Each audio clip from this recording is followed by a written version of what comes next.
way just do, he just smooth, bringing much news with the facts when he crush fools. I'm rough school, I bust moves like crush groove. Pass me the mic and I'll turn it into lunch food. Just cool, but talk slick and he'll punch dudes. Cowards get the message and they hush like ducks do. You can bring your whole bus crew plus two. TWT is astronomical, you comical. You a fool if you think we'll ever honor you. Them other channels ain't shit, no abdominal.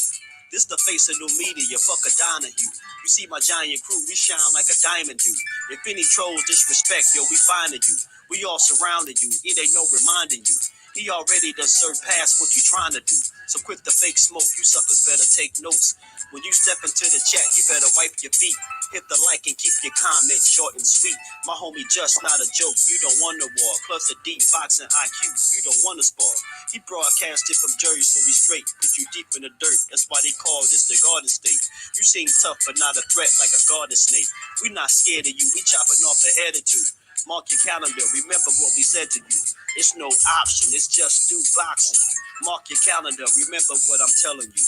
It's no option, it's just do boxing. Word 'em up. TWT, we in the spot. LDBC strong.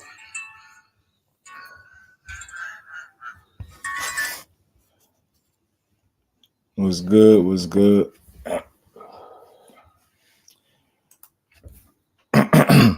Man. All right, my damn voice was gone. Terry Smooth, what's good, bro? Appreciate you for pulling up. Lady Do, how you feeling, Queen? Appreciate you for stopping through as always. I know I'm a little later than I wanted to be, but we here. We're going to get through this. We're going to have us a good boxing conversation.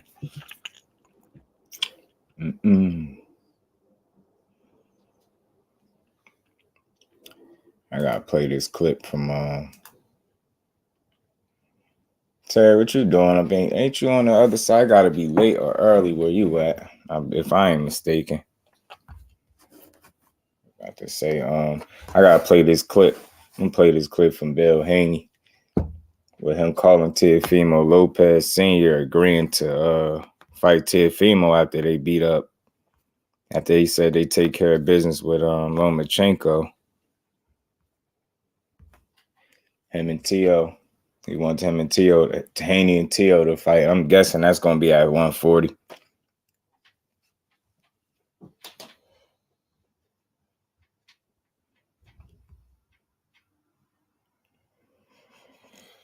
Jeff, what's good with it, Jeff? What's good, bro? Appreciate you for stopping through. It seemed like it, right? But you know what? Know what else I think too? So it just a theory of mine, right?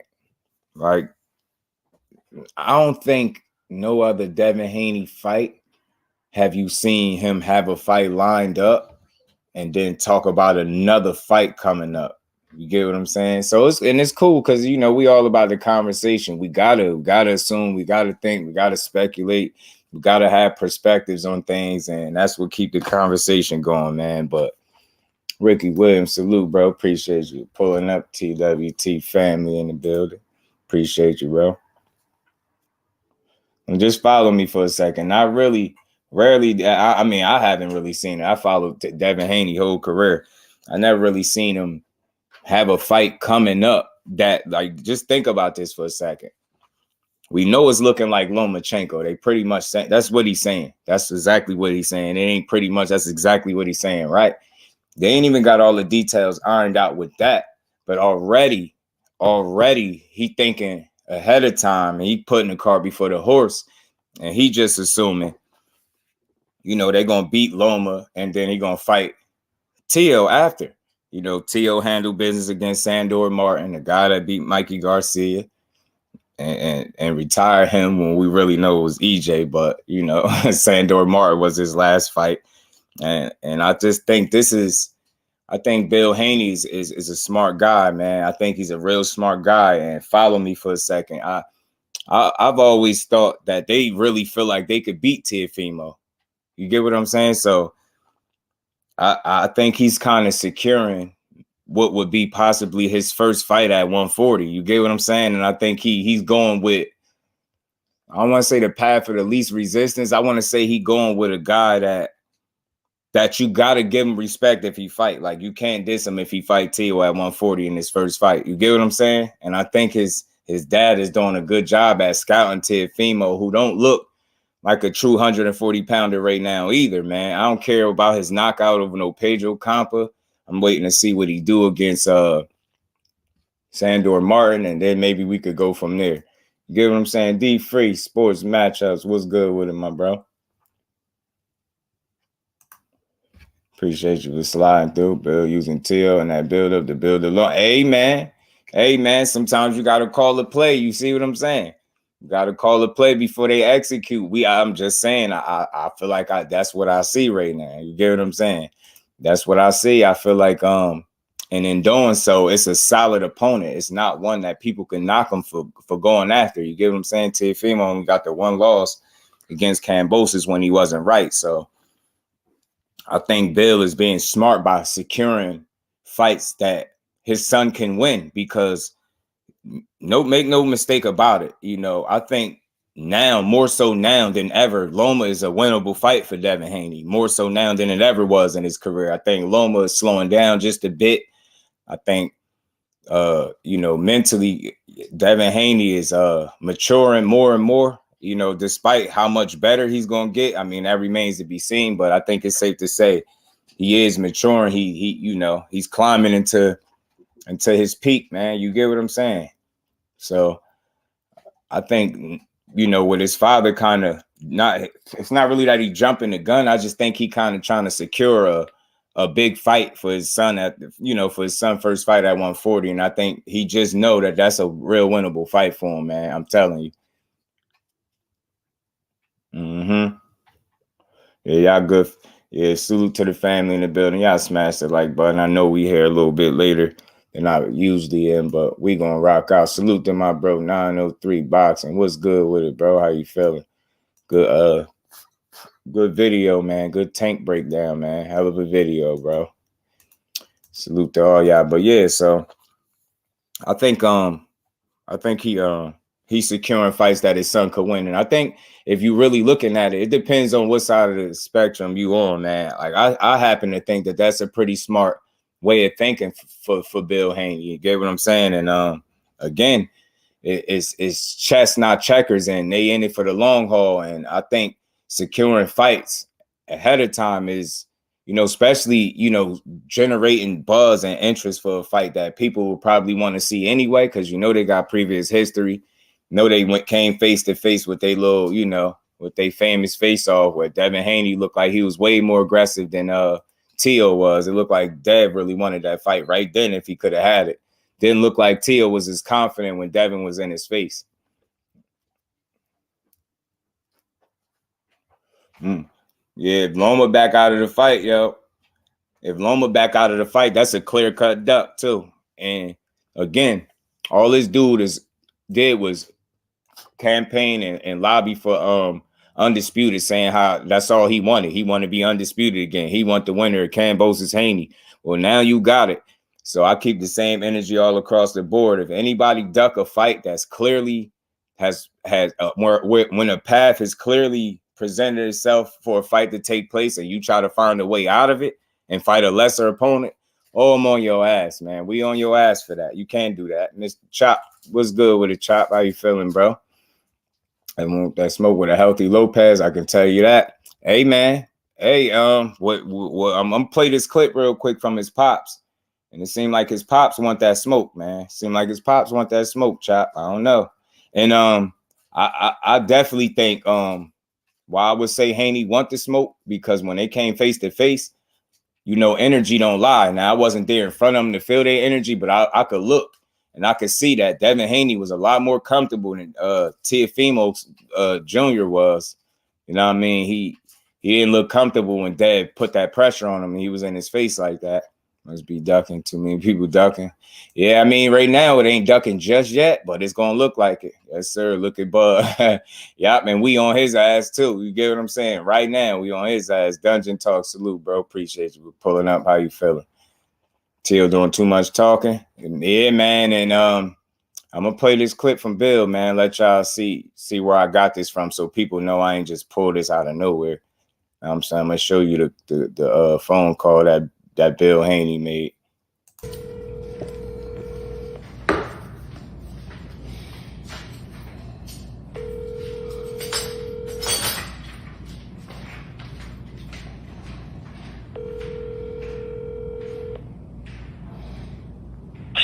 Yes, hello, how you doing? This is Junior with the high school diploma program. Please text me or leave me a message. I'll get back to you as soon as possible. Thank you. At the tone, please record your message. When you have finished recording, you may hang up or press 1 for more options. Senior, you ain't gonna hide from me. You ain't gonna get away that easy hiding down there at the high school diploma office. Now listen, I heard what you said. We gonna handle our business with Lomachenko, and you gonna handle your business with that fighter that beat Mikey Garcia. Good little fighter too. You handle your business and I'm gonna handle. Hold on, there's more. Business and I'm gonna handle. We gonna handle ours. God willing, we gonna make this thing happen. Cause I've been hearing you fat mouthing all around the city about what you gonna do. Now, I want to hear back from you, and you let me know that it's on after we handle our business, after you handle your business. If not, I'm coming to look for you down there at that gas station and that liquor store you hang out at. You hear me? Ain't got no time to be messing with you all day either.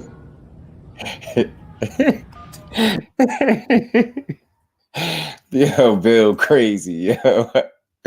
He said coming down to that liquor store he be hanging out at.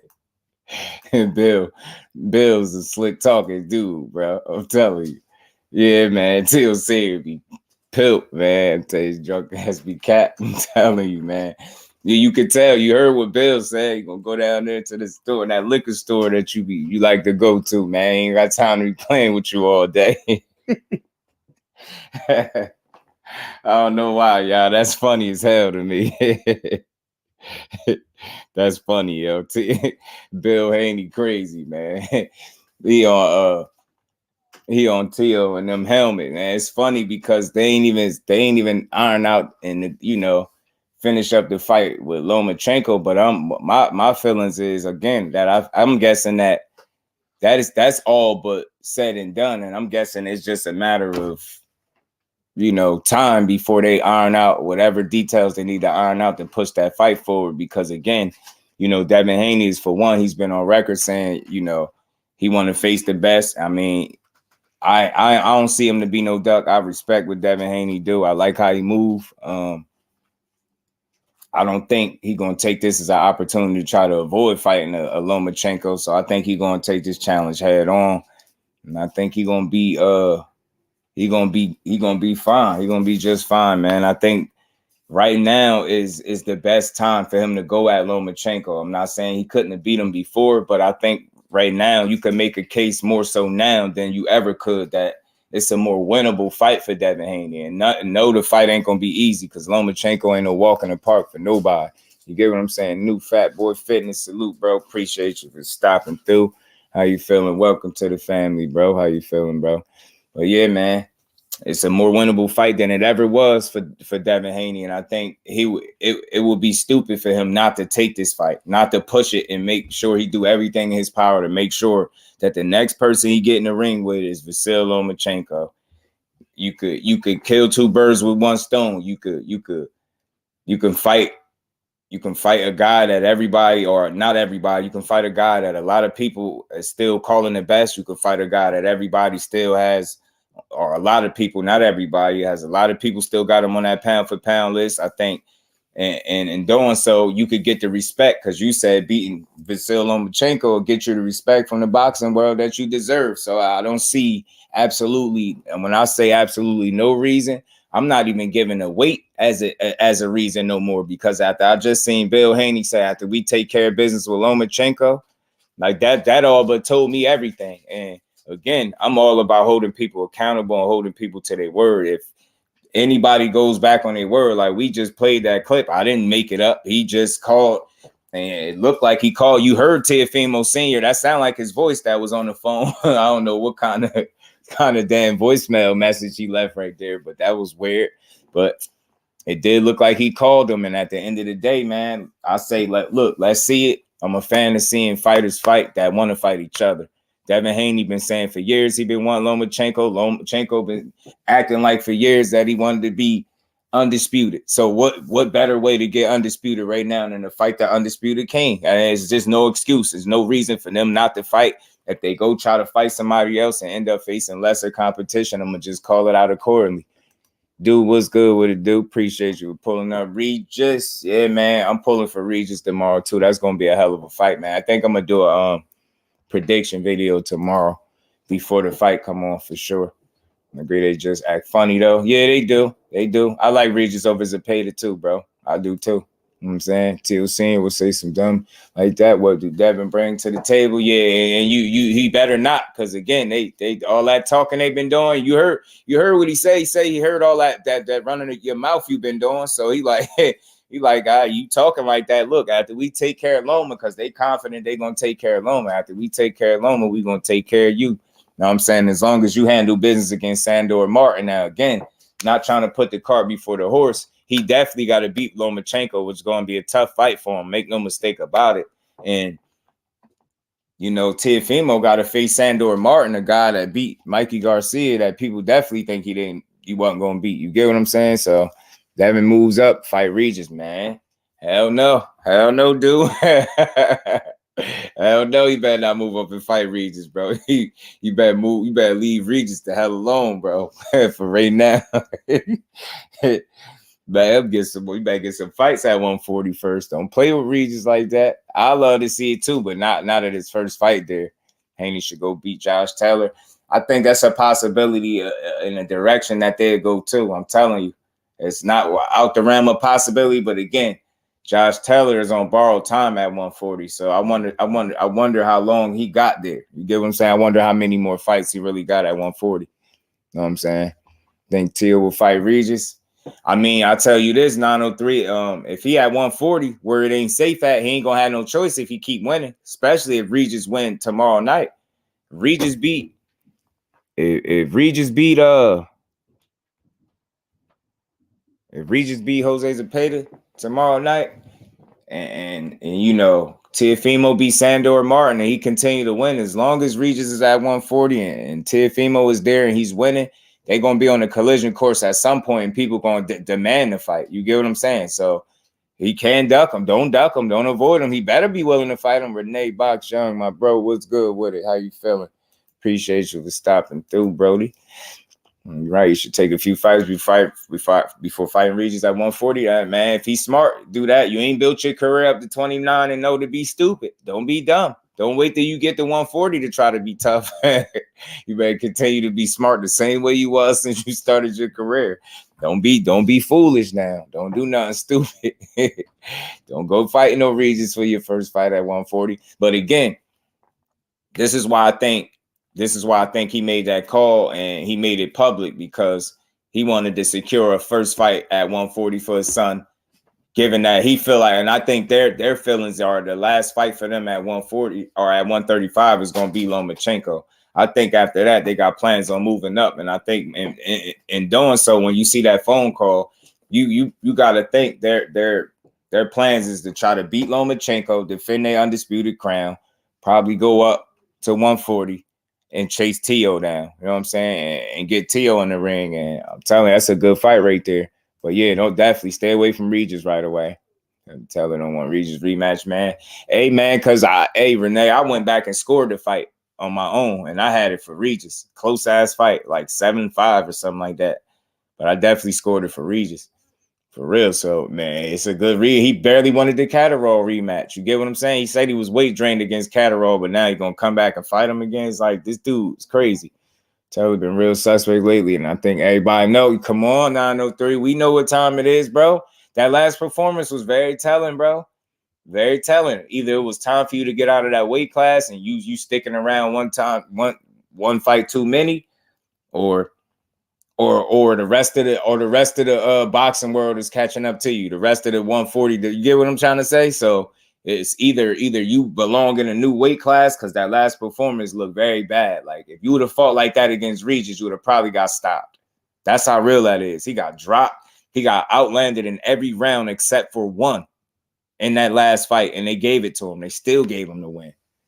That's why he been moving suspect. He relinquished, though. He got like one belt. This dude got one belt, I believe. He was undisputed. I've never seen somebody be undisputed and have one belt now. This dude got one without losing it, y'all. He ain't lose to nobody. Josh Taylor's still undefeated. That man got like one belt.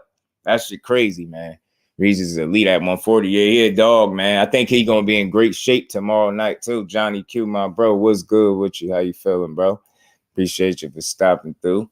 Yeah, man. I'm telling you, 903. They're gonna have to show something to Taylor, man. He another one. He moving funny. You know what I'm saying? I think he trying to buy time at 140 instead of going right to 147.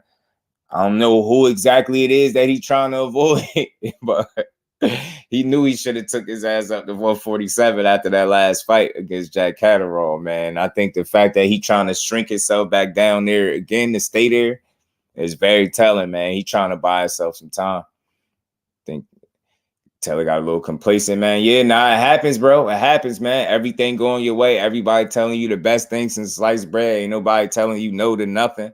You get what I'm saying? I could see some complacency settle in, because what else was it? Up until that point, Jack Catterall hasn't shown to be a better fighter than Josh Taylor, but he damn sure was on the night. So something, either complacency settled in, or maybe you really was weight drained, and you spending your time, you forcing yourself to make the weight again. I just don't understand that way of thinking. Yeah, it was a sloppy fight, man. Josh Taylor looked bad, yo. He looked bad. Complacent. He looked like he slacked off, like he didn't take his training camp as serious or something. Because the performance didn't reflect, and it's no way. The way he been looking, he was so sharp. Like where was that version of Josh Taylor at when he fought Regis Prograis? Because I would have loved to see Regis Prograis beat his ass. I damn sure was rooting for Regis. Like, damn, where was that version of Josh Taylor at for Regis that night? Because he would have stopped that version, man. You think you got dropped by Catterall? God ain't even punching like that. Regis really be punching. You know what I'm saying? Regis rank at 140. I say Regis definitely gotta be in like the top 3 at 140 for sure. Belt or no belt, yeah. Regis one of them dudes, man. I know he lost the one time to Josh Taylor, but that shit could have went either way. I think Regis is like top 3 at 140, man. And then definitely I'll say this too, 903. Winning Saturday night and getting the belt again definitely solidified a top 3 spot for sure for that dude. You know what I'm saying? Edgar Chavez, salute, bro. Appreciate you pulling up. How you feeling? I like the Teal fight for Dev at 140. I do too. And then you know who else like it? Johnny. Bill Haney like it. You get what I'm saying? Bill Haney like it for him too. And I think he like it for good reasoning, man. Because again, T.O. Power, man, they smart, man. Bill is smart dude, man. They know that man ain't looking like, he ain't looking as explosive as he was at 135. I'm telling you, man. And I'm feeling like they feel like that dude is food at 140, and they feel like he might be easy pickings, or he might be a good fight, a good challenge, but that's a very winnable fight for Devin Haney. I'm telling you, I see Devin Haney being able to outbox Teofimo. I really do. He'll move his head off the line enough. He relied too much on his athleticism at times too. Top 3 for sure, bro. 140 is the next fire division, man. Facts. And I was hearing some whispers that Rolly might be going up to 142. I'm not for sure how true it is, but Rolly's supposed to be taking his ass up there. I did hear that. We gonna see. You rank top 3 doing with Regis. Would you rank in top 3 along with Regis? Shit, man. Because you still got to throw Josh Taylor in there somewhere along the top, because he was just undisputed and never lost. You know what I'm saying? The situation with his belts is just, I think that's what happened when you mismanage the hell out of your undisputed situation. I never seen a person seem like they maneuvered and tricked themselves out of their undisputed position one way or another. That shit was weird, but you have to put him in there for sure. I'm trying to think who else, man. Maybe You'll have to throw like Zepeda or somewhere along there. I had to think too. I had to think a little bit, but definitely, I'm definitely thinking those three right off the top. I know people got Matias in there, some people there, but I think that's the right direction to go with that. Man, yeah, hell yeah. You better fight somebody else. I'm telling you, I ain't saying don't fight Regis ever, but damn sure what I am saying is don't fight him for your first fight at 140. That will be stupid, man. It just I'm just saying, Regis. Regis ain't even covered in there boxing people, y'all. He really be in there trying to knock you out, yeah. Nah. Hell no, Haney. But don't get it wrong, though. Don't get it wrong. Haney is very intelligent. He's elusive, great legs, good feet. Like, you get what I'm saying? He ain't gonna be easy for Regis either, but it's just a style matchup. Regis got that mauling kind of style. That shit could get rough for Haney in there, I'm telling you. And if you ain't got the kind of power that's gonna keep Regis honest, man, it's just gonna be tough sledding for you in there. It's gonna be a long night. You know what I'm saying? It's going to be a long night. The 135 cats moving up to 140. And Shakur will rule at 135. I'm with you, bro. My fellow New Jerseyan is going to take over 135, man. If not, no politics getting away, I think he going to put himself in position to do that. Take over 135. Shakur versus Frank Martin. It's 5 Southpaw versus Southpaw. So the levels in there be high, man. That'd be that'd be a fun fight to watch, bro. Frank Martin and Shakur. Because the thing is, when it comes time for him to fight anybody, he's going to do it. You get what I'm saying? That's the whole thing with him. It's just, I hope politics don't get in his way. If Deb can make Regis look easy, then he really like that. Yeah, man, because that would be no easy feat, man. Regis is a dog in it.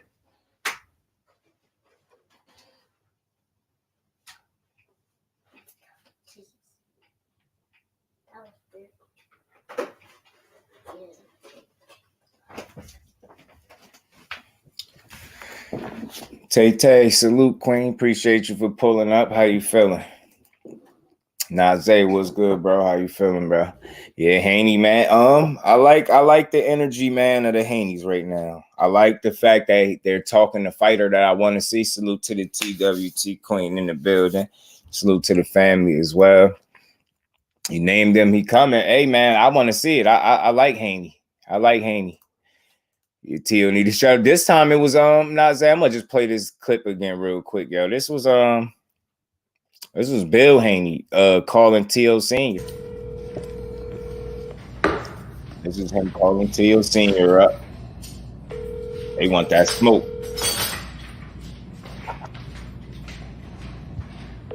I say let's see it. Yes, hello, how you doing? This is Junior with the high school diploma program. Please text me or leave me a message. I'll get back to you as soon as possible. Thank you. At the tone, please record your message. When you have finished recording, you may hang up or press 1 for more options. Funny as hell, y'all. Senior, you ain't gonna hide from me. You ain't gonna get away that easy hiding down there at the high school diploma office. Now listen, I heard what you said. We gonna handle our business with Lomachenko, and you gonna handle your business with that fighter that beat Mikey Garcia. Good little fighter too. You handle your business, and I'm gonna handle we gonna handle ours. God willing, we gonna make this thing happen. Cause I've been hearing you fat mouthing all around the city about what you gonna do. Now, I wanna hear back from you, and you let me know that it's on after we handle our business, after you handle your business. If not, I'm coming to look for you down there at that gas station and that liquor store you hang out at. You hear me? Mm-hmm. Ain't got no time to be messing with you all day either. Yeah. Bill crazy, yo. He say coming down there to that liquor store he be at too. He say he got all day to be playing with him either. Man, footwork and jab will bother Regis. His only fault is his feet are very slow, but the power makes it dangerous. Yeah, and once he catch up to you 903, he can make you pay for it. Regis really got the power to make you pay once he catch up to you. You know what I'm saying? Before this T.O. was name dropping Devin Sparring. You already know how I go, Naze. But as soon as that path start to become a bit more visible for some of these fighters, they don't want no more. They don't want it, man. Bill funny as hell, y'all. I had to play that again for y'all. Bill crazy. Bill said I ain't got all day to be playing with you either, man. Business, and we're gonna handle ours. Oh man, God willing, we're gonna make this thing happen. Because I've been hearing you fat mouthing all around the city about what you're gonna do. Now, I want to hear back from you, and you let me know that it's on. Like that. After we handle our business, after you handle your business. If not, I'm coming to look for you down there at that gas station and that liquor store you hang out at. You hear me? Ain't got no time to be messing with you all day either. Yo, that dude is funny, man. I'm telling you, I love Bill attitude. He'll be caring. Yo, he just say anything. He a funny guy. Funny dude. But look, man, that's calling for the smoke. That's clearly calling for the smoke. And again, just for the people that didn't hear it, my thinking is this is Bill being smart. This is Bill trying to secure a fight after a big fight. Like, I'm telling you, I truly think if these next couple of fights go the way that Devin Haney want him to go, is he making a lot of noise, man. I think this is going to be, you know what I mean? I think he really chasing legacy. Just follow me for a second. Say how he became undisputed twice. I mean, not twice, you know, he became undisputed. He defended it in Australia. He won in Australia twice, became undisputed. You get what I'm saying? Made some history. Say if he beat up Lomachenko, this pound for pound guy that they've been pushing for years since he beat Top Rank, been pushing him since he been pro the whole entire time. Say he beat him, then he turned around and beat Teofimo at his first fight at 140. I don't know, man. It's a Devin Haney making his way, man. He'd be creating a gap. I'm telling you, man, in terms of legacy and resume, that'd be saying something right there. I really think so. Facts, 903. And that's why I wanted to do this live while it was fresh. I seen Bill Haney do this. I said, oh yeah, Bill on his helmet. I said, okay, cool. Bill on his helmet.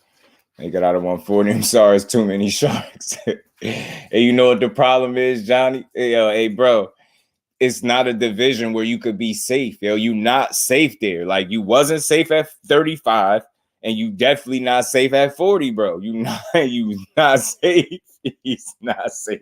He's not safe. But A1 Hoop Zone, my bro, what's good with it, A1? Appreciate you for stopping through.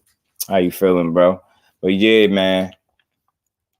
I'm telling you, I really think you gotta give Bill Haney you gotta tip your hat to him because I think he on the job and he's being smart. And again, after the exchange that he had with Paulie Malignaggi, I'm about to play that in a second too. That exchange he had with Paulie Malignaggi just let me know, man, he got to fight. They got to beat up Lomachenko next. Not just fight him, they got to fight him and whoop his ass. Paulie was talking crazy. But Bill Haney is being smart. He's securing big fights for his son. Don't make no mistake about it. He fight Lomachenko next. That's going to be a big fight. If you beat him up, remain undisputed, and then move up to 140 and beat up Teofimo next. That is big. That's big. That's two back-to-back big fights. And you could add the Kambosos fights both as a big event. You get what I'm saying? Dude is really making his mark, man. You just gotta respect it. You gotta salute it. I like what Devin Haney doing right now, yo. I like what Bill Haney, where his mind at. I like the direction they look like they headed. And again, if they have it go their way, man, they're going to have some solid names on their resume. And this dude was every bit of 24? He's going to be 24, 25? You're going to have some quality resume, man. I'm telling you.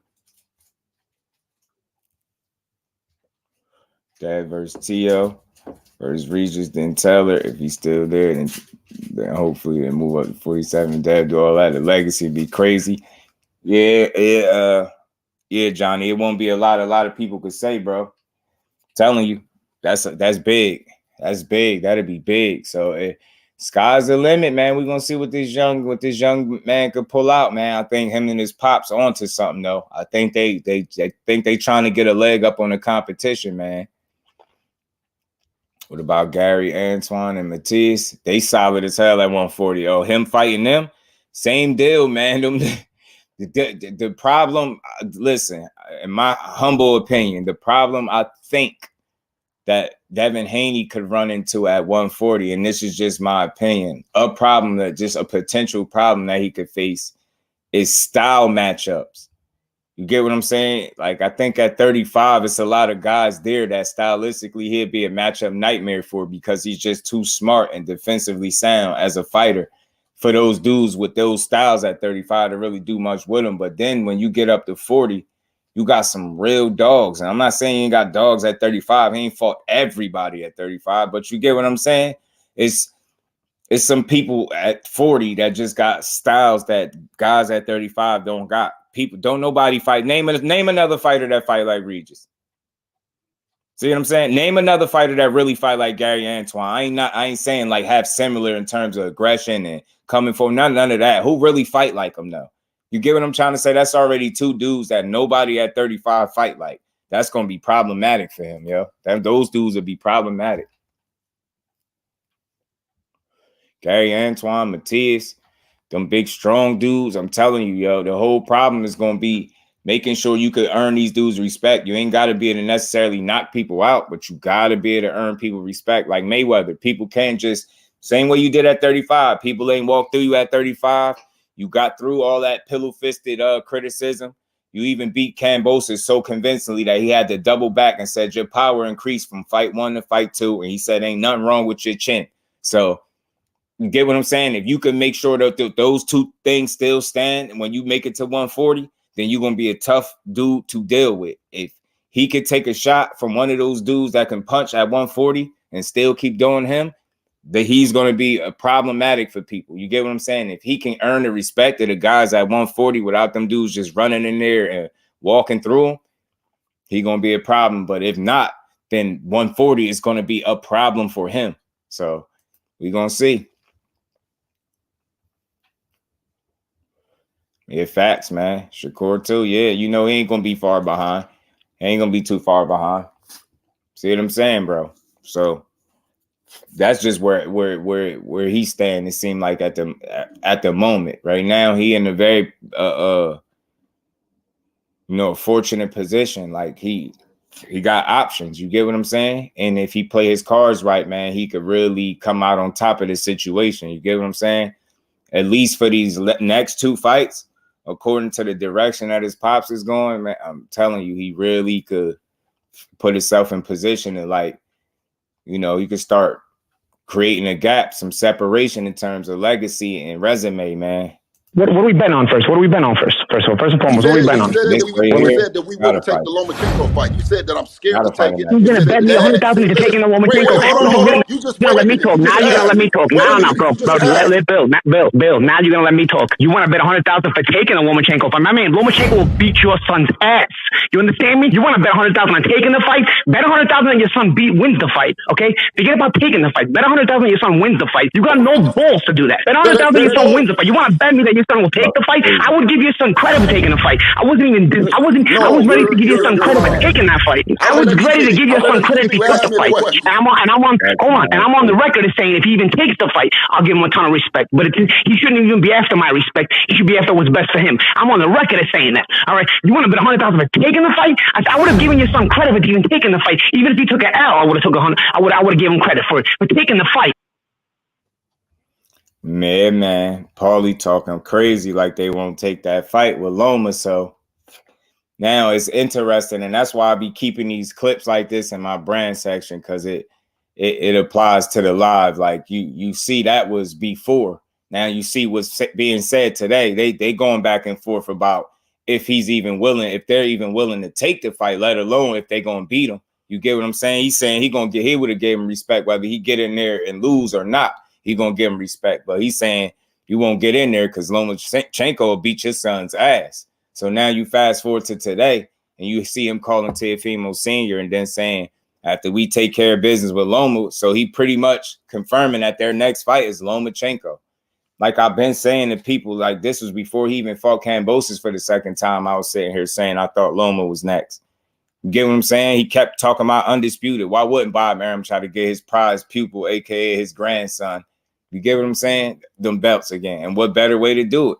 Devin Haney did the heavy lifting. Now all Lomachenko got to do is come in there and win one tough fight, you pretty much against him, and he'd be undisputed. But it's going to be a tougher fight than what people think.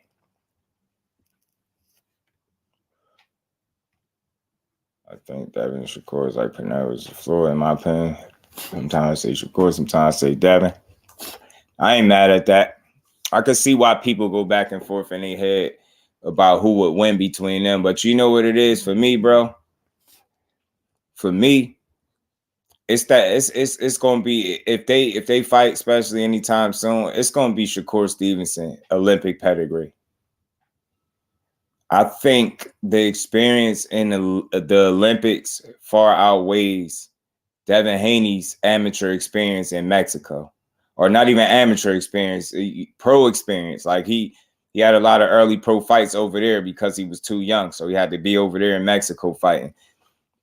And although I think he did get some, some valuable experience over there, I just don't think that experience over there trumps, Shakur Stevenson's Olympic pedigree and experience that he gained being a silver medalist. You get what I'm saying? And you could kind of, I don't know if it's the schooling or if it's just what they just naturally born with. That to me, Devin Haney is very fluid in the ring, but Shakur is the master of fluidity. You get what I'm saying? Like, I think the things he can do in the ring, he do them a lot.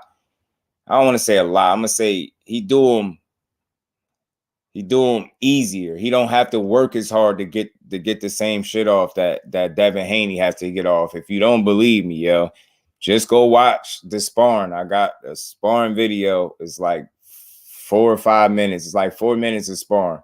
Go look at Shakur Stevenson and Devin Haney sparring and tell me if I'm wrong about what I'm saying. When you watch that sparring, and sometimes people only look at punches landed, and sometimes you got to look at who's getting the work off and how. Like, you get what I'm saying? I see Devin Haney having to work just a bit harder to get his shit off than Shakur do. And as a result, I think he would be behind in rounds. He would be losing rounds and Shakur would be edging him. And I think at some point he'd be able to create separation. I really do. Yeah, deeper pedigree, yo. I'm telling you, that's what it is. I think the Olympic pedigree is something that he gonna be able to take with him throughout the entirety of his career. You're never going to forget the experiences you got that was priceless in the Olympics. Fighting all the different styles, fighting different all over the world. You get what I'm saying? Like, so it's just different, man. That's all I'm saying. And then his experiences ain't just limited to Mexico. And that's no slight. That's just what it is. Kurt, my bro, what's good with it? Kurt, how you feeling, bro? Appreciate you for stopping through. How you feeling? How's his jab and length? Yeah. But you know how you neutralize the jab and that length at being a master at what? What do we all know Shakur Stevenson is a master of? Controlling distance and range. If I'm not in the range, you can't execute and land your jab at nearly as effectively as you can against other guys that can't do nothing with your jab. See, the difference is when we talk about Shakur Stevenson and Devin Haney, see, this is the thing. We know Devin Haney's jab is crazy and a real good one because it's on display in every single fight. We know this. It's every single fight, his jab being good is going to be apparent because it's is what they say, that's the most important punch. If you could land your jab, you could land anything else. So that's what he always got that in his back pocket at the end of the day. But I think when you going in there with Shakur, you're not in there with a guy that can't do nothing about your jab. You're not in there with a guy that can't jab your ass back. You're not in there with a guy that don't have reflexes and don't know how to neutralize a jab and get his off. You get what I'm saying? You're not dealing with a guy that is just jab heavy. Get what I'm saying? Think about when people explain and just anybody, and this is how you know it. This is just me just telling you what it is. Just think about when somebody explained to you the things that Devin Haney do well in the ring, right? You get what I'm saying? One of the first things that's going to come up is his jab, the straight right hand. You get what I'm saying? then people might start talking about his footwork and how he elusive. He got good legs, good feet. You get what I'm saying? He's defensively responsible. And all those things are correct. But see, when you start talking about what Shakur doing there, and if you just have to checking off the boxes and asking the question, damn, you know, Devin Haney got a hell of a jab in the straight right hand. Damn, dude, Shakur got a good jab? You would say yes, absolutely he do, because he's smart enough. He knows to use a jab to set up everything else. So it'd be a battle of the jabs. And to me, it'd be a matter of how deep is each guy willing to go in their bag. You get what I'm saying? And if we're going off of what we've seen so far with, I believe Shakur Stevenson got about 19 fights. Devin Haney is at like 29. If we're just going off the body of work and what we've seen, who looks, and it's just a question, who looks like they have more of an offensive arsenal? Who looks like they're more offensively creative? Like, and my point I'm making is, you know, one of the critiques, and this is always going to be critiques to take away from fights. One of the critiques away from Devin Haney fights with Kambosos is you have some people, not all, you have some people that say, hey, you know, both fights look the same. I don't think they look the same exactly. I think they look similar because, you know, they're going to look similar because they're the same fighters in there. It's like he ain't going to totally reinvent himself for the rematch. He don't need to. All he needed to do is probably add to the shit he already did from the first fight. And I think that's what he did. He did a bit more than what he did in the first fight. It wasn't as jab dominant as the first fight, but still you had people walk away.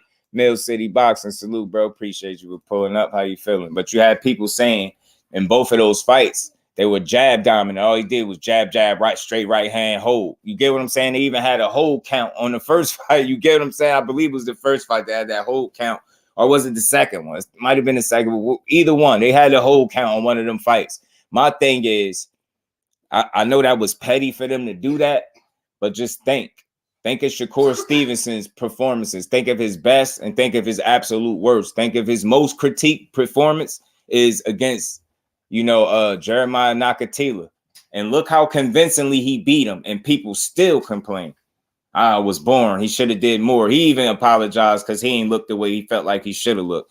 But if not looking the way you supposed to look is still dominating for 12 rounds and being a bit, you know, maybe lackluster in terms of action, then I'll take that performance any given day. When if that's me not feeling my best, I'll take that performance any day of the week. You get what I'm saying? But I don't think you could ever walk away from Shakur Stevenson performances saying all he did was use a jab. All he did was use a straight right hand. All he did was hold. Unless you being a hater, you just can't say that because that's not the case. You get what I'm saying? I truly, honestly feel like what I've seen in the body of work from both gentlemen, both young kings, because I rock with both of them. Win, lose, or draw, I support both. I think I've seen a bit of a more offensively creative arsenal from Shakur Stevenson. I think he's been willing to go in his bag a bit more. And something else that I've noticed too, not only in having the best defense in boxing, you know, statistically, that's Shakur Stevenson, hands down. It's not nothing I think. It's not my opinion. That's a fact, right? The kid get hit 5.1 times around, and it was lower than that until recently. You get what I'm saying? But what I've noticed is even when this guy decides to step outside himself, and what I'm saying is he's a natural pure boxer. Both of those dudes are natural pure boxers, right? When I noticed that Devin Haney has went outside himself to be more entertaining, I've noticed he's put himself in the fire more. Naturally, that's what you're doing. When you stepping outside yourself, you going from that pure boxer, you trying to transition to like an entertainer and sit down more on your punches and be more effective, more entertaining to the people. In doing so, you know, you had fights like Jojo Diaz and Devin Haney where Jojo Diaz was able to walk in there and crack Devin Haney repeatedly with left hands. You get what I'm saying? Now think about if that was Tank Davis and he was walking in with no jab doing that. Now when Shakur Stevenson in the fights where he's pressed on the gas and stepped forward, he just did it in his last fight that I was in the building for.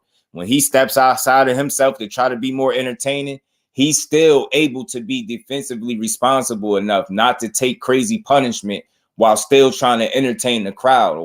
I think that truly makes him special. That gives him a small leg up, a small advantage going in there against Devin Haney. If you don't believe me, just watch the fights. That's not a slight to Devin Haney. That's just an observation of mine.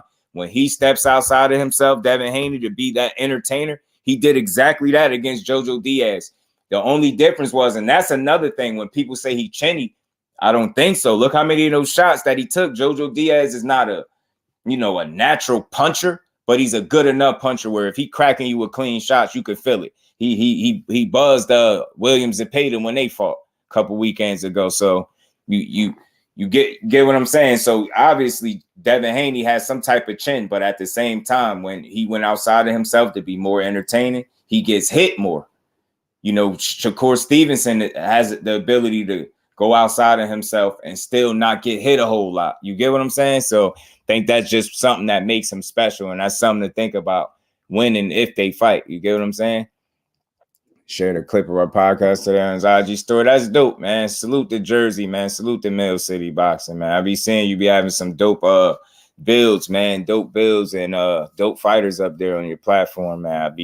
I've been listening in for sure. Shakur got the best defense in boxing. I think he's the most dangerous when he's offensive. I got him arguably pound for pound number one. I think Devin will be his toughest fight, though. Yeah, that's very, very possible because Devin is competitive and he all he knows is how to win. He ain't like he lose. All he do is know how to win. You get what I'm saying? The clinch count was in the rematch. Okay, cool. I was right. The rematch. They was bugging with that, wasn't they? Shakur and Tank in the long run gonna be the mega fight. I always thought that too. Shakur think that himself. He think it too. Dang it. Do what it takes to get the W. Yeah, forget entertaining. And that's another thing. That's a good point you brought up, Kurt. See, that's another thing too with Shakur and Devin. They gonna win the way they want to win. They don't care what you talking about. And that makes them smart. You can call it boring. You can say whatever you want. You can have negative criticism. That's what makes them smart. They're gonna win the way they're comfortable with winning. You get what I'm saying? And like again, every now and then you will see them step outside themselves and try to be a bit more entertaining for the crowd, and it's fun. Now, no doubt, bro. We support the real. We support each other, man. What you're doing is dope over there, man. So we on the grind together. But you gotta sell yourself too. Yeah, for sure. You definitely got to sell yourself. So we got some potential good fights, man, coming up, man. I just like to see Bill Haney on his job. I like to see that he active, he on point. You get what I'm saying? And you just gotta agree that this is fun for boxing. Like he really called Teofimo Sr. and pretty much called them out to a fight. So after they fight Loma, that's the fight he's setting up for his son. I think he positioning Dev to chase more legacy. And I think if we all being real, Loma is a good win for anybody that beats him right now. You get what I'm saying? Loma's a good win for anybody. Despite what people think of him, even though I feel like he's been manufactured from Top Rank, he's still a real quality fighter. And anybody that beat him right now is going to get respect for doing it. And I think Dev Haney is smart. Bill Haney is smart. They're going to take advantage of the opportunity. I think, like I said earlier, if you look at now, you could make an argument now is more the Loma fight for Devin Haney is a more winnable fight now than it was a couple years ago. And it's not to say that he couldn't pull off a win a couple years ago. It's just safe to say that I think Loma is slowed down just a tick. I think Devin Haney is maturing a bit more mentally. I think he's coming into his own, and I think he got an ability to be more dangerous. He in a very fortunate position is just how he plays cards, man. If he plays cards right, he could put himself in position, like I said, to really create some legacy and create a gap in terms of resume with the rest of these young fighters, man. So he in a special position. Appreciate you, bro. Yeah, man, definitely, man. You got my number too. So whenever you need to, just hit me and we'll make it work. We'll make that work ASAP. Sometimes these drunk ass fans who trip for every fighter ain't gonna slug it out. Yeah, facts. And again, that's why another thing is I feel like as I continue to try to grind, that's why I always try to have a fair energy when I come up here, because it's always going to be people that come in here with a certain type of energy. And I think as long as we could find ways to articulate the thoughts and kind of educate people, because, one thing I learned about this space, Don't nobody like that. Don't nobody act like they don't know something when it come to this boxing shit. That's what make me different. Like I tell a person quick. I tell all y'all in a heartbeat. I don't got all the answers and I don't know everything when it come to boxing. But everybody else tends to have that type of attitude and approach. But I think the more people that I could, speak this logic to, you know what I mean, you could get people to understand the sport a lot better. So when they come in here, like the comments people make it be a lot more responsible and accurate to what's going on in the sport rather than just coming in here saying anything. You know what I'm saying? I always hate to see that. Like I tell people their opinions is always wanted, but man, just say come in here and say educated stuff. You know what I'm saying? Definitely. Facts. And if you don't think that, then I think that makes you less of a content creator.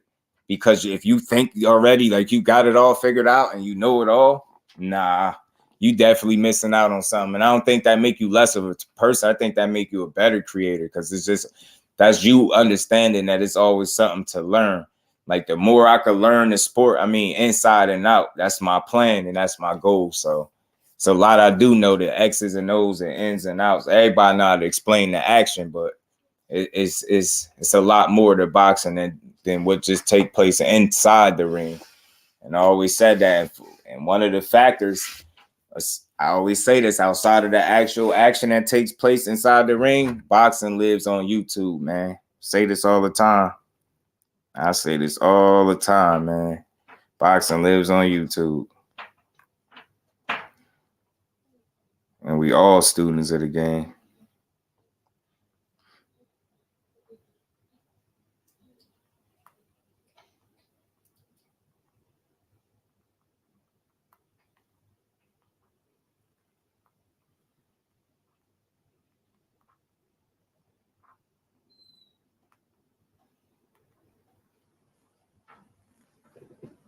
My bad, y'all. Yeah, I mean that's my mentality anyway. Like I watch people to learn. Like I feel like if I can't learn from somebody, I don't even know why I would want to watch them. So that's why I always try to add some depth to any conversation that I'm having regarding any content. Like you get what I'm saying? Gotta know how to have that conversation inside the news. Or outside the news, should I say. Man, facts, man. But yeah. So man, just to wrap up a bit, I had to come do this live, man, tonight and chop it up with the fan. I think we got some good fights coming up. I think it's safe to say Devin Haney is really chasing some legacy, man. Especially if his next two fights, from what it sounds like, is going to be Lomachenko and Teofimo. Especially if that's his first fight at 40. I think it's a winnable fight. I think they see that. I don't think they believe in Teal's power the same way I really don't at 140. And I think they like their chances against him. I think so. First fight out at 140, I think they like their chances. And I think that's a smart move because it's a winnable fight for Devin Haney, again, because of the level of discipline and maturity that he's been able to display in these last two fights. I mean, again, one thing about me, like I know how to assess deeper than the actual talent that's in the ring. And what I mean is, although Kambosos ain't the most eye-catching name, he ain't the most high-level skilled opponent, he ain't the craziest world beater. He seemed more so to be a beneficiary of circumstance when he beat Teofimo. Y'all know what I mean when I say that. Like that just wasn't the right Teofimo in there, but that was his fault, not Kambosos. He did do what he had to do, but still in all, it still remains. I still don't think that makes him an elite fighter. I just don't. I never looked at Kambosos as an elite fighter. So even though we know Devin Haney, 2 times he fought this guy, he wasn't an elite fighter. But then you start peeling back the layers, and you got to consider the shit he went through the first time, not knowing if his father was even going to be there all the way up until the last minute. Get what I'm saying? I could have threw things off drastically in terms of game plan, strategy. You get what I'm saying? Approach, all that. So you factor that in. You factor the fact that it was in Australia and hostile territory. He did it twice. You get what I'm saying? And then you look at the things that he as a man, as a fighter, should be able to take away from that win outside of the skill level, outside of the physical challenge that took place in the ring. It's other things that he could take from that win. You get what I'm saying? Just overall experience and knowing how to handle himself. And he had 24 rounds of that. And somewhere where he was nowhere near from. Like, he gained fans after that 24 rounds. I'm pretty sure he grew more fans after them fights. So, I mean, it's some valuable lessons that Devin Haney, I know he's smart and he's going to take away from that fight. And I think that's just going to make him better moving forward. And just think about what a Lomachenko win would do after beating, you know what I mean, Kambosos twice, becoming undisputed, then defending your belts against this pound for pound guy that they've been pushing for years. You get what I'm saying? Saying that you got, you know, Paulie Malignaggi arguing with your pop saying Loma beat your son's ass. You get what I'm saying? Just say you go in there and your next fight and you whoop his ass. You get what I'm saying? You beat him. Now, you get what I'm saying? Now, ain't nobody mad if you go up to 140. And from what it sounds like, that's what it's going to be anyway, because your dad is setting it up, which, like I said earlier, y'all think that's a smart move. I hope they go ahead and go through with that. And again, those would be 2 quality wins on this man's resume. And I don't think it'll be nobody that could take that from him. Yeah, Zoom was good with it, bro. Take boss everybody from 130 to 140. I said, what's up, Zoom? Was good, bro. Demetrius Bright, my bro. TWT family in the building. Zoom, TWT family in the building. I gotta get the flames for y'all too, man. I'm gonna get them. I'm where I'm slacking on the flames, man. Slacking on the flames, man. Yeah, I get AB. And we ain't never got a box again. Well. I already been getting these back, but now it's time for you to get your just due. Now it's time for you to get your just due.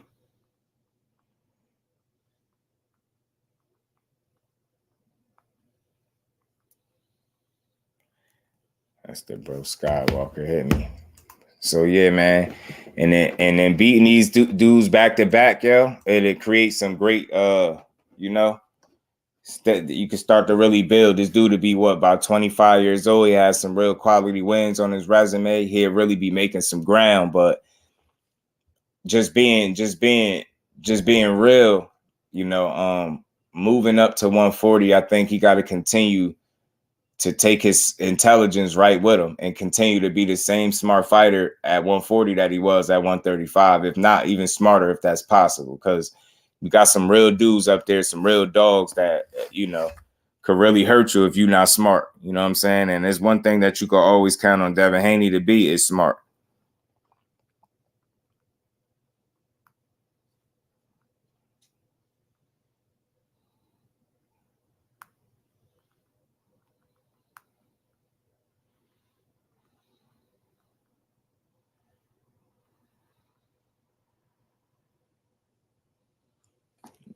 Josh, what's good with it, Josh? How you feeling, my bro? What's good with you, man? TWT family in the building. I think Teal could beat Haney at 140 champ. I do think Lopez can pop with both hands, and I think he'll box his ass off too. Haney has a strong jab and moves his feet. It's a good fight for both of them. Yeah, and I ain't you with me, and I appreciate you even adding that, Mills, because I always say I welcome the diversity. And again, it's like, if with me, nothing has to be one way. And like I always say, my name Just Do represents both sides of the spectrum. So although I did just paint a picture for how Haney could probably win, right, without really telling y'all the way I could see it being for Teo. Now, I don't think he's like, you know, feather fisted or anything like that. What I will say, I don't think he, you know, that he can't pop or get your respect. I just don't think. And maybe I attributed this to it being maybe his first fight at the weight, actually fighting there.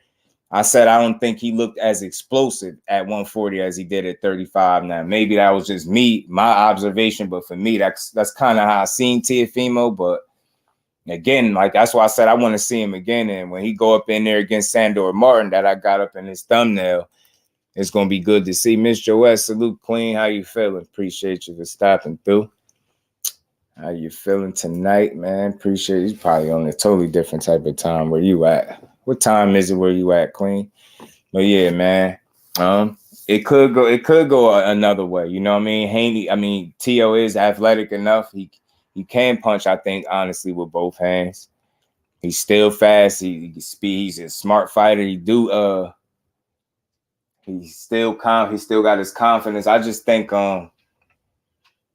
Haney, the legs, man. I think that's where the problem could be for Teo. And I think the lack of moving his head off the line could be problematic for a guy that got a hell of a jab. You get what I'm saying?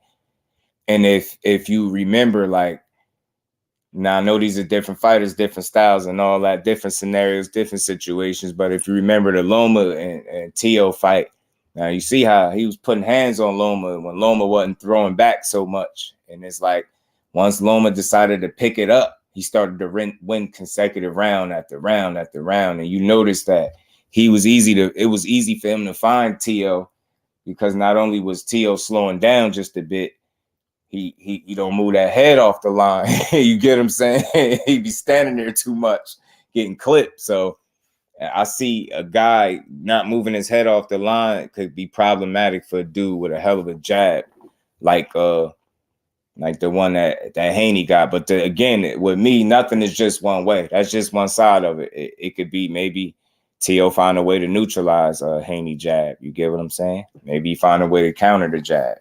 You know what I'm saying? So it could play out a number of ways. And like I said, fights like this that I call 50-50, like 50-50 fights to me mean if I played the fight back maybe 10 times in my head, maybe I could find 5 times. I could, see 5 different ways where Haney could win and maybe 5 different ways Teo could win. So it's still like a 50-50 fight for sure. And it could go either way.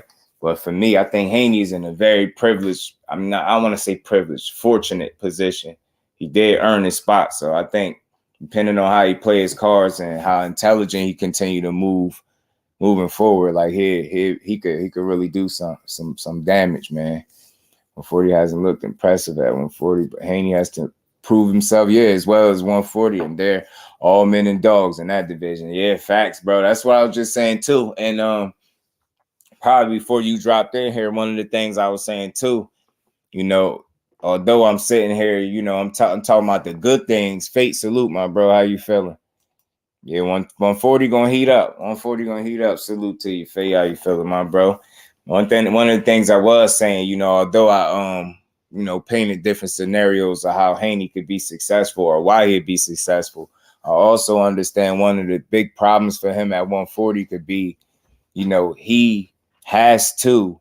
I mean, it's very key that he's able to gain and get the respect of these bigger guys at 140, because much like 135, people could call him pillow fisted all you want, but wasn't nobody just walking through the kid. So the same has to be able to be said for 140. If you're in situations where guys not respecting your power, so they just kind of walking in and walking you down, that can be problematic. But at the same time, he do have the legs to get him out of some trouble. But see, another problem with that is these dudes at 140, once they do catch up to you, because they will at some point, they will catch up to you, especially the best of the best. They had a power to make it very tough for you in there if you're not able to keep them off of you. So it's like, I see 140 being a real challenge division for Devin Haney, and I see him having to be even smarter than he was at 135, just because of the challenges that he's going to face at the top tier of the division, which that's where he's going to be looking to compete at. I mean, I know he hoping that, he's there right at the top. So I think he's going to have to be just as smart or even more smart than he was at 135 at 140. You know what I'm saying? And what better time to kind of go there when you've had the experiences. And like I said, if he's able to take 2 Kambosos wins in Australia, becoming undisputed, beating Lomachenko, a guy that wanted to become undisputed, crushing his dreams and beating this pound for pound guy that they pushed for years, like, you get what I'm saying? You really could put yourself in a prime position. So that'd be accomplishing a lot in a short time, and you'll be able to take those experiences up to 140 with you. And it'd be at a time where I think mentally he's becoming more mature than he ever been. So I think that could only be good for him moving forward. Same time as you're on the East Coast, so my bad. I thought he was on a totally different type of time. Tio versus Devin is a better fight than people think. Yeah, it's a damn good fight. That jab is Tio's enemy. And the reason I said that too, Fate, the lack of head movement and getting the head off the line. That's why Loma was able to touch him as much as he was able to touch him, because he wouldn't move that head off the center line. He was getting his eyes tagged up, that nose tagged up. I'm like, boy, you gotta move your head, man. He don't like to move his head. Sit there and that almost like that shoulder roll. I hate that. Don't do it. It only worked for Floyd and a couple others. Don't do it. But man, it's some good fights. It's some good fights to be made for Devin Haney, man. Salute to him for continue. Salute to him and Bill Haney for continuing to try to push the needle and chase legacy for his son. I mean, it's dope. It's no other way you could look at it. You get what I'm saying? If he beat Kambosos, it's the sacrifices. Like I always said, it's not just the level of talent that makes those wins what they are. It's the circumstances that surrounded the wins. You know what I'm saying? In the fighter. So, you know what I'm saying? It's only up from here, depending on how he played. If TOKO Martin, I think he would win the fans over again. Hell yeah. Hell yeah, Mills. I'm 100% with you, bro. He KO Sandor Martin. He gonna win me over, because you see what I'm saying, and I ain't want to knock his power. I just feel like he's not as explosive, but I always try to give people some breathing room in there, because nothing is never just got to be one way with me. It ain't got to be the end all be all that he just like he can't punch. It ain't that, because he still got a knockout. It's just he lacks some explosiveness to me, and it again in his second fight there he could be more accustomed to the weight, more acclimated to the weight. You get what I'm saying? It's more like how I seen Andre Ward acclimate to 75 before jumping in there with Kovalev. You get what I'm saying? He's still in his getting comfortable, you know what I mean, fighting at 140 stage. And if he's able to knock that dude out in his second fight, I don't care what fight it was at 140. He had 20 fights at 140. If you could knock out Sandor Martin, I think that's impressive. You know what I mean? Mikey Garcia did fight him. He's proven to be a very smart fighter with power, and he wasn't able to come close. Not only did he not come close to knocking out Sandor Martin, he got beat. So Teofimo going there, and even if he don't knock this dude out, if he wash him and look impressive, he right back on. He'll winning people over, because I know people ain't gonna be that simple-minded to think that he got. And I'm glad we having this quick conversation, because that's something that Tio might have to be aware of at 140. That's something that popped into my head. Even though he knocked out Pedro Campa, I felt like they put him in there with the right dude that he can look good against, respectfully. Given the circumstances, he was coming off the loss, all the stuff that he went through. Of course, you wasn't going to put him in there with no world beater, so it only made sense to put him in there with somebody that I think had a blown up record but had some skill, was some he was of some substance. You get what I'm saying? So Teofimo, they put him in there with somebody he could look good against, man, and that's what he went in there and did. But Sandor Martin going to be more of a test, I believe. You get what I'm saying? But if he can be more comfortable, like I said, at the weight, and his performance can end up being even better.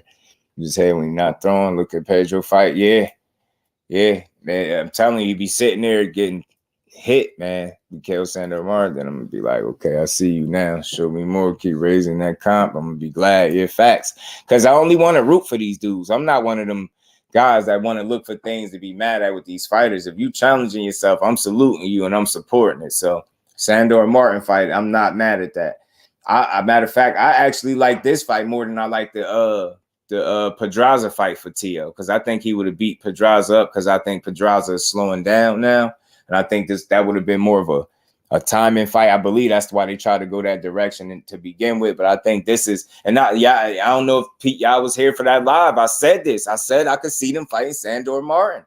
I said this because I said he don't got a ton of power. He not no puncher. He got some boxing skill, but I'm pretty sure, knowing how them Lopez's are, they confident, and they they like their chances against Sandor Martin. You get what I'm saying? Like they just do. I know they do. So I said that. I said that was a guy they probably could fight, and they had him outside the top 10, maybe the top. He was in the top 12. He was number 12, maybe, I think. 11 or 12. One of them, Sandor Martin was. But I think that's a good fight for Tio. So let's see what he do December 10th. Let's see how he take care of business. We know Crawford going to get a knockout. I'm going to do my prediction video for Regis tomorrow. More likely, man. I'm gonna do one for Regis and Zepeda. That's gonna be a good fight, man. But yeah, just before I get up out of here, before we get up out of here, Jamal Charlo, man, he did a live with his young bro, JERMELL. And they was mixing it up, showing some good energy. That's something you like to see. Jamal looked like he trying to get back to it, and he said he'd be back February, man. So I think that's good news, man. At least we hearing you know,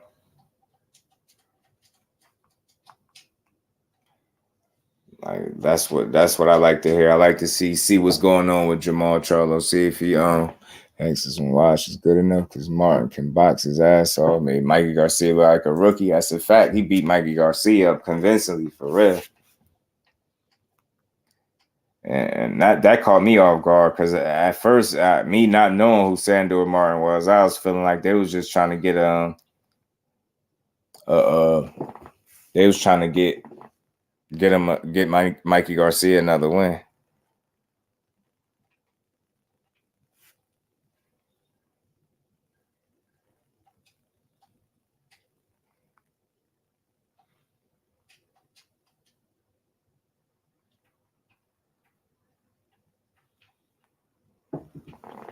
Not bad.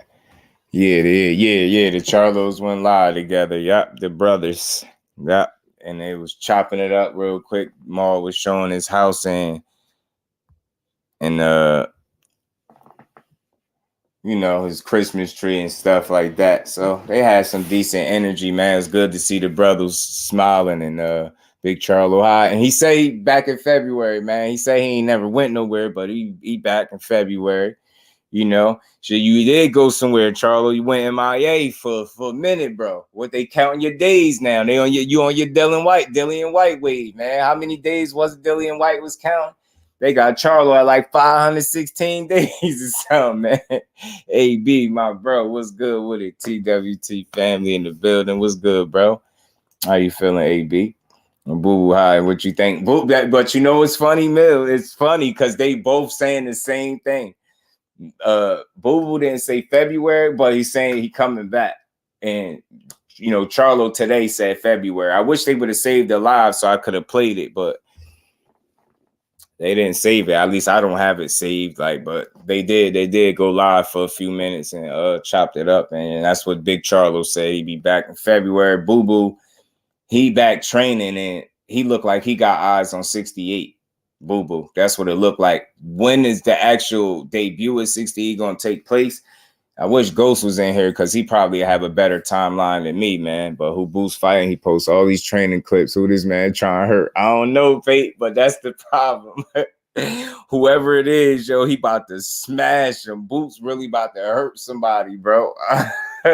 They playing with that young man, yo. They playing with him, man. They making him wait, yo. He said it's just gonna make it worse for them. I don't even care. It's just gonna make it worse, man. So I don't know who they gonna throw Boots in there with. Oh, but if y'all didn't see the videos, I dropped like 3 videos today, man. So one of them was about Crawford and how this ducking could backfire, y'all, because you know what I'm saying? You talking to Boo Boo in like a week. Bet, man. I hope I'm gonna try to make sure I tune in for that, man. For sure. Cause I like Andre, man. Boots, is scary good for real. Straight bro. Got my first 3K. Yeah, man. Talk about it, AB. Salute to the bro, AB. Oh, that's just the beginning for you. I already know, bro. That's just the beginning. I like when people tell me that. That's what I'm talking about, bro. Run my bro views up. Know what I'm saying? They're giving Boots too much time to get better. I'm telling you, Fate. And you know what? You know the mistake that they making, Fate? Salute to my bro AB one more time. Salute to my TWT family, man. But you know the mistake that they making, Fate? This is the mistake that they making. They thinking that they like him fighting these guys that can't beat him. And, he ain't really doing nothing for his career. And I mean, he ain't really testing himself. Nah, he just keeping it. He just keeping the iron sharp. That's all. Because that dude is a generational talent. And I'm going to just keep saying it until somebody show me otherwise. And I think when he get an opportunity to prove it, he's going to hurt somebody, bro. Boots is going to hurt somebody. I really, truly, 1,000,000% think that. And I said this before. If he had got opportunity to fight the champions tomorrow, he would give them hell. One of them, I'm picking them to knock out. I know people think I'm crazy for that. One of the champions, I'm picking them to knock out. One of the champions, I'm picking him to lose to. That's just what it is with me. But I can't wait till Boots get an opportunity, bro. They're giving him way too much time to get good. Ashley's corner. Salute to the queen. How you feeling, Ash? Appreciate you for stopping through. We just practicing on them so-called weak counting boys, testing his tools, keeping them ready. I'm telling you, he's keeping his iron sharp, Fate. The thing with Boots is he crossing every T, dotting every I, every one.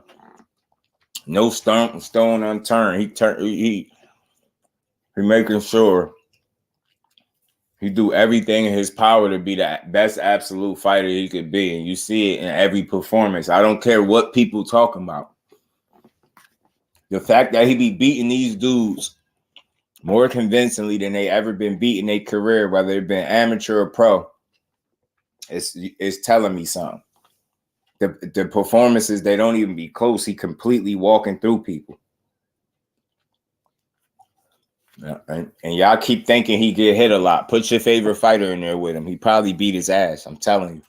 He probably beat your favorite fighter up. Most of the people that be hating still probably beat your favorite fighter up.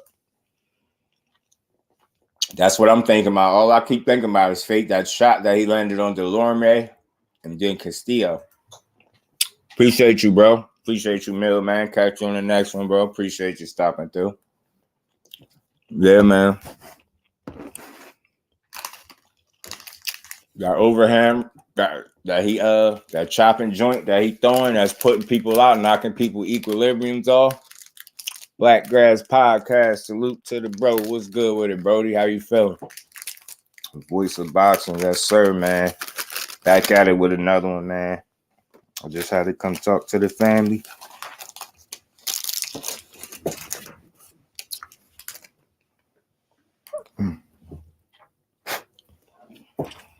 One time, but yeah.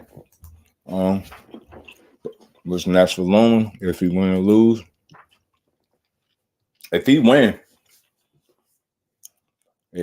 sky's the limit. I mean,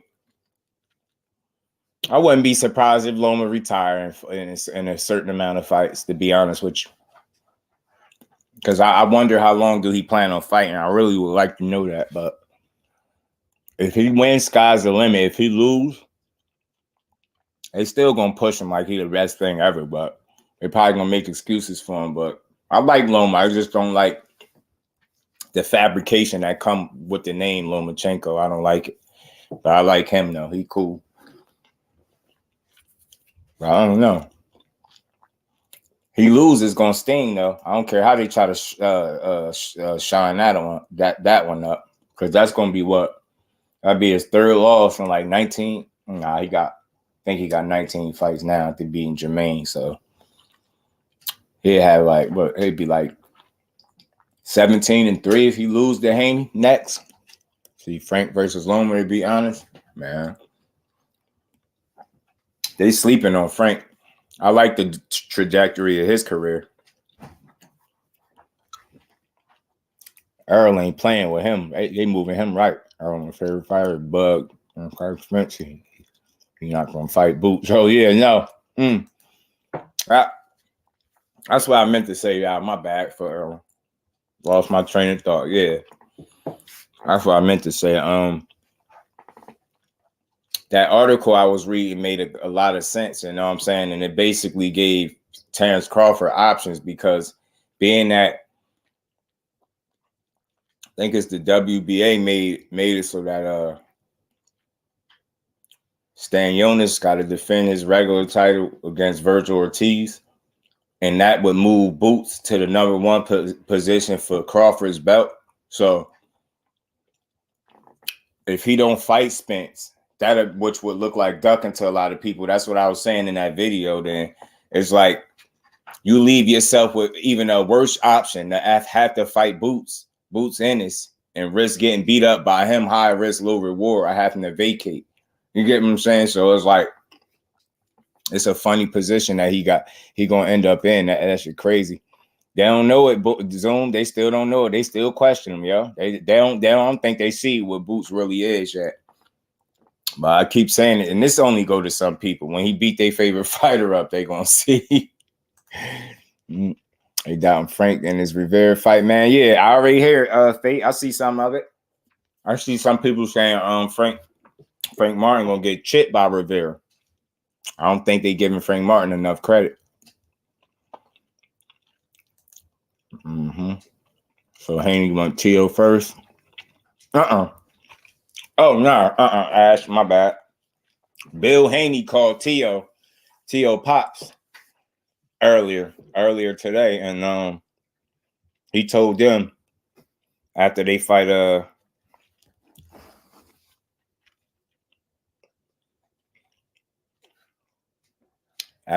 Loma, and he take care of Sandor Martin, they want him next. So I was in here chopping it up with them at how that's dope for Haney, because they'd be really carving out some quality wins. Like, you would think the 2 Cambosis wins in Australia, becoming undisputed. Say he beat Haney. I mean, he beat Loma for his last fight at 35, go up to 140. And his first fight at 140, he beat up Teofimo. I think that'd be dope. Rivera too big, Rivera too skilled, Rivera has reach, Rivera this. Nah, wait till go show y'all. I know, right? They saying mad shit for Rivera. That's why, again, you got to be able to see it one way. More than one way.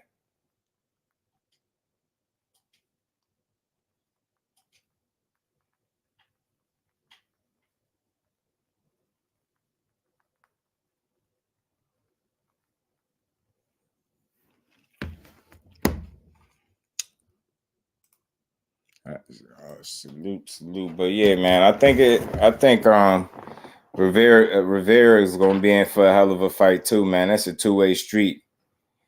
You know what I'm saying? And Frank Martin got better feet, I think so. And Rivera leave himself open at times. I mean, all fighters got openers, of course, but I noticed he leave himself openers, and he in love with that 1-2. If Frank Martin could take away that 1-2 from Rivera, man, then Rivera gonna have some issues. That's something I see, and I see him being able to neutralize some things with his feet too. Frank Martin, man, unless I'm seeing it wrong, but I believe so. Like the idea to be on Teal Hills from jump. Yeah, I do too, Ash. And I think if you like, I was saying it earlier, man. I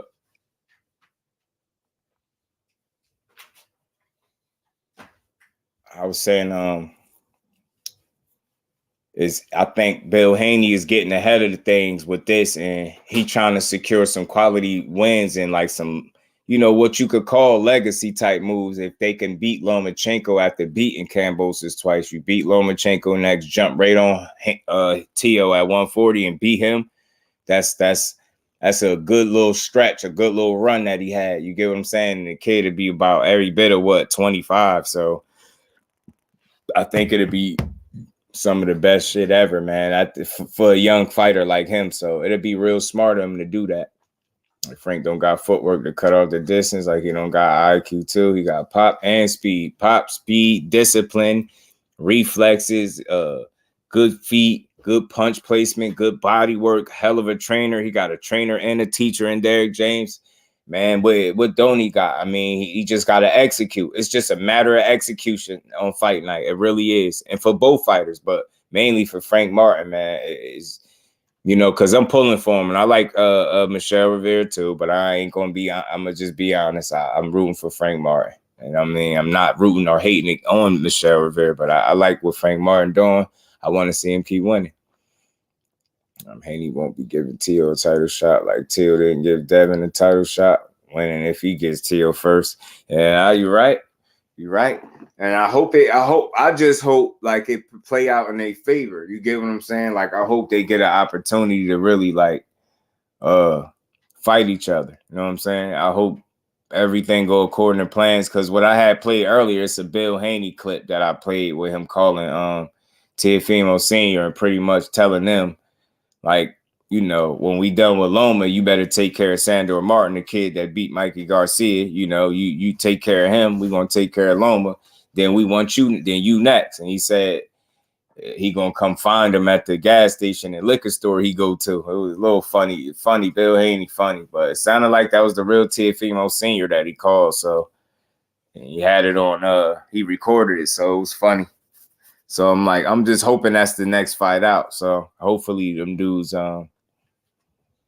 could fight after, you know what I mean? But I definitely want to see Loma and Haney for sure. I'm going to be mad after Devin slap Loma around. So Devin should go after that WBO title first. Yeah. That makes sense too. Good joke. Yeah, it definitely makes sense. And leave Bob pissed off, you know what I'm saying? Because that'll be his third strike. That'd be 3 strikes you out. He had two with he aced twice with Kambosos, and he aced with his ace. That's his last ace in the hole. And that, according to what they told us, like they was only under contract for 3 fights. So this should be what, the last fight. And then Bob Arum slip his ace in there and ace out and strike out with his ace. And Devin Haney still got the upper hand. I'm pretty sure he'd be a little bit pissed off about that. He probably would want nothing more than for Teofimo to be able to beat Devin Haney at 140. Because, damn, ain't Teo still with Bob? So that'd be another opportunity. Damn, I just thought about something. Hold on, ain't Teo still with Bob? So say even if Dev beat Loma, and then say they do get Teo in that next fight at 140. Let's just say it go that way, hypothetically. Ain't Teo with Bob, so Bob would still then get another chance to at least beat Devin Haney. That's crazy. That's funny. That's funny.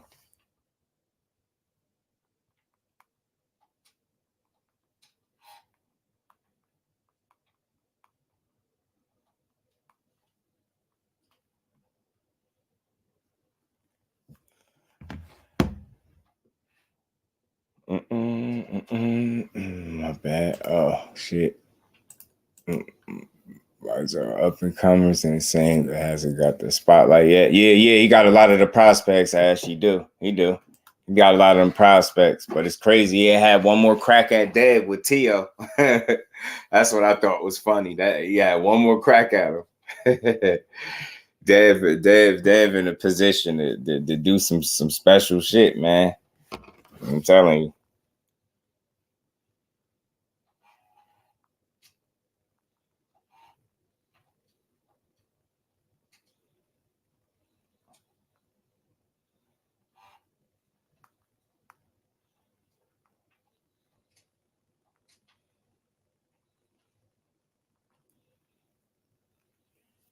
Shit, my bad, y'all. I'm responding to TN.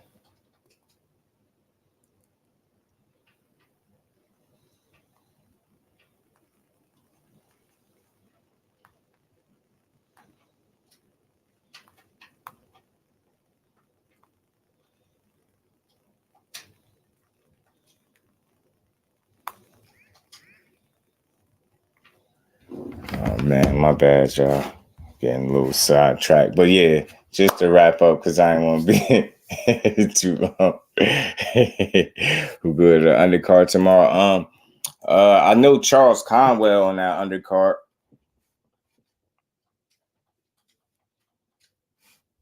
I know Charles Conwell. I gotta look and try to see the rest of the undercard. That's the only name that I heard that I really wanted to see for sure on the Regis undercard is Charles Conwell. And we're going to see what Haney going to do. Yeah, for y'all that don't know, it just, if y'all already ain't hear me, Jamal Charlo said he'd be back around February. He did a live with his brother today as well. So as well as Bill Haney, calling Teofimo Sr. So hopefully we see Maul back in the ring around February. And I'm gonna look at this card and I'm gonna find out everybody who fighting on the card, Ash, and I'm gonna do a prediction video tomorrow before the fight come on, and I'm most likely gonna be live for the fight. So yeah, as always, I'm gonna be here doing my thing. Appreciate y'all as always. Sandor Martin, Teofimo, that's gonna be December 10th. Hopefully that's the next fight. Well, that is the next fight. Hopefully he win, and hopefully Devin Haney and Loma, everything go through with that. Yeah, I'll be here, Fate. I'll be here. Cause you know, no days off, man. I'm just going, might as well be here. I almost didn't do this stream because I did the videos, but I'm like, why not? And I just seen enough stuff to want to come talk about it for a minute. So I thought this was a fresh conversation. So again, like, you know, this whole Teo thing is cool. Like, I would like to see them fight next. Hopefully, you know, he do beat Loma and Teo beat Sandor, and then we get Haney and Teo at 140 for his first fight. And then somebody still got to fight Shakur. I don't know if they're going to let Zepeda fight him. I don't know if they're ready for that. They already talking about it's got to build and all that. Appreciate you as always, bro. Yeah, I'm almost pretty much done anyway with tonight. But yeah, hopefully we see more Charlo back by February. I'm gonna stay. I'm gonna see if you know, Teofimo Senior respond to Bill Haney. Like, he did do it live, so he did it publicly enough. So I hope he do respond. It'd be funny. It'd be pretty funny to see him respond. He did hit him with the little joke. He's the little jab. He told him he's gonna go to the gas station and the liquor store he'd be at. So I thought that was funny. That's a little jab he took at Teo. You know, they said Teo Pops be drunk. So I thought that was funny. But yeah, man. So I think that's everything, man. So I appreciate y'all as always pulling up, man. Much love to the family, man. Salute to my TWT family and everybody that supports the fam. We rock with y'all. And, you know, tomorrow I'll be back to call these fights. Like I said, I got a prediction video I'm going to do. Probably going to do it live. And yeah, man, y'all just stay tuned. I'll be live for the fights, man. So appreciate everybody pulling up. Y'all smash the like button for me on the way out. And we up out of here. Peace to the fam.